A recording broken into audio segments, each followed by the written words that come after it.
দেখছেন মাঝে যে আগুনের কালো ধোয়া, ওইটা মনে হয় ডেঞ্জারাস গুডসের মাল ছিল, কোল্ড রুমের মাল। আর এখন যেটা আগুন দেখতেছি এটা হলো ক্যানোপি, মানে 0 থেকে শুরু করে -1 এবং স্ট্রং রুমের আগুন।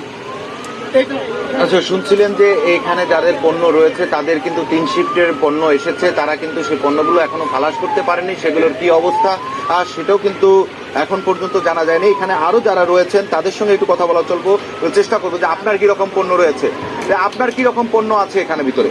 যে আমাদের 3 শিপমেন্ট পণ্য আছে, একটা হচ্ছে গঞ্জ, একটা হচ্ছে হংকং। আমাদের সব মালামাল পুরো শেষ। এখন হচ্ছে ওই পাশের আগুনটা যদি আগেই নিয়ন্ত্রণ করা হতো তাহলে এই পাশে কিন্তু আগুন আসতো না।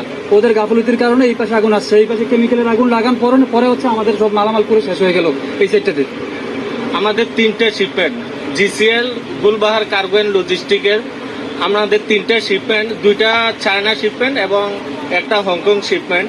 আমাদের এয়ারপোর্টে বৃহস্পতিবারে ডেলিভারি নেওয়ার আমরা চেষ্টা করছি, কিন্তু ট্যাক্স দেওয়া হয় না, এই বিধায় মালটা রয়ে গেছে এয়ারপোর্টে। আমরা রবিবারে ডেলিভারি দেওয়ার জন্য সব পেপার রেডি করার আছে, কিন্তু আমরা ডেলিভারি নিতে পারি না। আমাদের ভিতরে ইনফরমেশনে জানালো যে সবগুলা মাল পুরা শেষ হয়ে গেছে।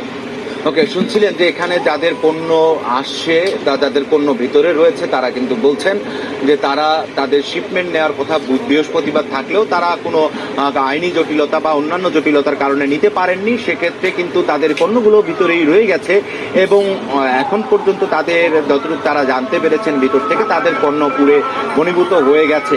এবং এখনো কিন্তু দেখছেন যে আগুনের যে লেলিহান শিখা চারিদিকে কিন্তু ছড়িয়ে পড়ছে, যে কেমিক্যাল যে স্থানটিতে রয়েছে এবং কেমিক্যাল যেখানটাতে রয়েছে সেই স্থানটিতে কিন্তু এখনো দাউ দাউ করে জ্বলছে এই আগুনের লেলিহান শিখা।